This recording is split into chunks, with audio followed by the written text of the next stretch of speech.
Welcome to best plus affairs. और हम इसके अंदर पढ़ रहे हैं राजस्थान हाईकोर्ट एलडीसी के लिए हिंदी में समास समास के 10 क्वेश्चन देखेंगे। आई होप आपको ये क्लास पसंद आएगी और अगर पसंद आए तो वीडियो को लाइक करें, शेयर करें और चैनल को सब्सक्राइब जरूर कर दें। सबसे पहले क्वेश्चन है, समास योजना की दृष्टि से इनमें से अशुद्ध युग्म कौन सा है।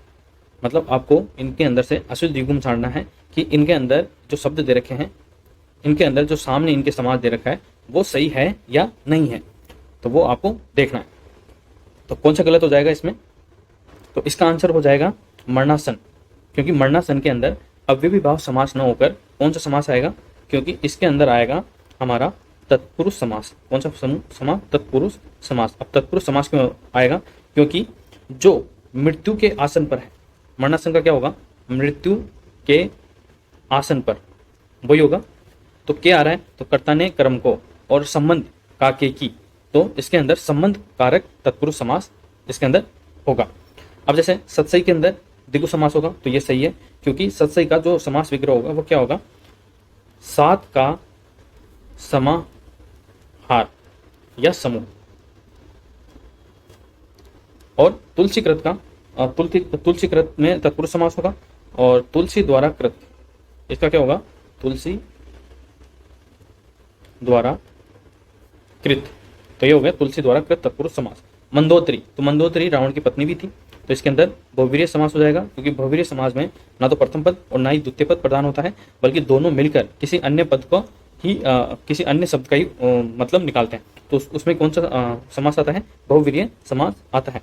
या इसका एक और हो सकता है कि मंद उदर हो जिसका, तो ये भी आपको इसके अंदर ध्यान रखना है। नेक्स्ट क्वेश्चन है हमारा, निम्नलिखित युग्मों में से कौन सा युग्म अव्ययी भाव समास का सही विकल्प नहीं है। मैंने आपको पहले भी कहा है कि क्वेश्चन को ध्यान से पढ़िए, नहीं है पूछ रहा है या है पूछ रहा है, ठीक है। तो इनमें से कौन सा अव्ययी भाव समास का विकल्प या उदाहरण नहीं है, तो उसका आंसर हमारे पास क्या हो जाएगा? उसका आंसर हो जाएगा यश प्राप्त और प्रतिदिन। अब इसके अंदर आप कंफ्यूज हो सकते हो, क्योंकि प्रतिदिन के अंदर तो अव्ययी भाव समास है, अव्ययी भाव है, लेकिन यश प्राप्त के अंदर नहीं है, क्योंकि अव्ययी भाव समास के अंदर जो द्वितीय पद होता है वो प्रधान होता है, ना कि पहला पद। इसलिए यश प्राप्त के अंदर कौन सा समास है? तो इसके अंदर है तत्पुरुष समास। कौन सा समास? तत्पुरुष समास, क्योंकि इसका समास विग्रह क्या होगा? यश को प्राप्त, तो इसके अंदर कौन सा है? कर्ता ने कर्म को, तो कर्म तत्पुरुष समास इसके अंदर होगा। और प्रतिदिन मतलब प्रत्येक दिन, प्रत्येक दिन इसका समास विग्रह हो जाएगा, और प्रत्येक दिन के अंदर अव्ययी समास होता ही है। बाकी सब में अव्ययी समास है, यथाशक्ति के अंदर भी है, आजन्म में भी है, यथामति भरपेट में भी है, यथाशक्ति हर रोज के अंदर भी अव्ययी समास है। नेक्स्ट क्वेश्चन है हमारा, किस पंक्ति में सभी शब्द कर्मधारय समास के उदाहरण है? तो इन चारों में से वह पंक्ति कौन सी है जिसके अंदर सभी कर्मधारय समास के उदाहरण है?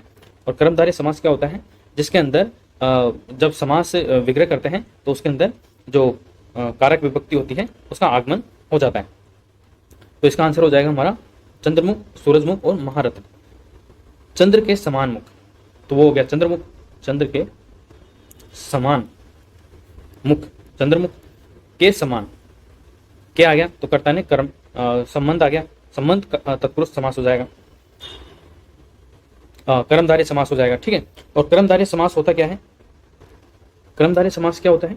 कर्मधारय समास में ही होता है प्रथम पद और द्वितीय पद के बीच उपमान, उपमान और उपमेय का संबंध होता है, तो उसके अंदर कर्मधारय समास होता है। और इसकी पहचान के समान समास विग्रह करने पर उनके बीच के अंदर के समान का भाव आएगा। जैसे चंद्रमुख है तो चंद्र के समान मुख, सूरजमुख सूरज के समान मुख, और के समान या है जो भी आ सकता है जो, ये भी आ सकता है। पहचान के लिए आप ध्यान रख सकते हैं। महान रत्न, जो महान है जो रत्न, तो ये कर्मधारय समास के उदाहरण हो जाते हैं। बाकी धर्म ग्रंथ, ग्राहगत और पॉकेट, ये किसके कौन से समास के उदाहरण है? तो ये है हमारे तत्पुरुष समास के उदाहरण। कौन से समास के? तत्पुरुष समास के, पुरुष समास, तत्पुरुष समास के उदाहरण है पंकज, त्रिलोचन और दशानन। ये कौन से समास के होंगे? ये हमारे द्वंद्व समास के, नहीं, पंकज, त्रिलोचन और दशानन ये बहुवीर्य समास होगा, क्योंकि ये इनके अंदर दोनों पद प्रधान नहीं है, बल्कि ये एक तीसरा अर्थ निकाल रहे हैं। पंकज यहाँ पे कमल का निकाल रहा है, त्रिलोचन यहाँ पर शिव का, और दशानन यहाँ पे रावण का। तो ये आपको ध्यान रखना है। तो इसके अंदर बहुवीर्य समास होगा। फिर आगे पीछे राजा रंग अपना पराया, इसके अंदर कौन सा समास होगा? इसके अंदर होगा द्वंद्व समास। कौन सा समास? द्वंद्व समास इसके अंदर होगा, क्योंकि आगे पीछे में आगे और पीछे राजा और रंग अपना और पराया, तो और शामिल हो गया, तो और के अंदर क्या हो जाएगा? द्वंद्व समास आ जाएगा। तो ये आपको ध्यान रखना है। नेक्स्ट क्वेश्चन हमारा, राह खर्च का सही सामासिक विग्रह क्या होगा? तो राह खर्च, तो इसका सामासिक विग्रह सही क्या होगा? राह के लिए खर्च, राह के लिए खर्च, राह खर्च हो जाएगा। तो ये आपको ध्यान रखना है। और इसके अंदर समास कौन सा हो जाएगा? तो ये हो जाएगा हमारा राह के लिए खर्च, तो अपादान के लिए, अपादान तत्पुरुष समास हो जाएगा इसके अंदर, अपादान तत्पुरुष समास। और या आप ऐसे भी डायरेक्ट कर सकते हो, तत्पुरुष समास। ठीक है। फिर नेक्स्ट क्वेश्चन है हमारा, धर्म प्राण का विग्रह निम्नलिखित में से कौन सा होगा? जो धर्म प्राण है उसका विग्रह, समास विग्रह इनमें से कौन सा होगा? तो वो है धर्म ही है प्राण जिनके वह। तो ये इसका समास विग्रह होगा।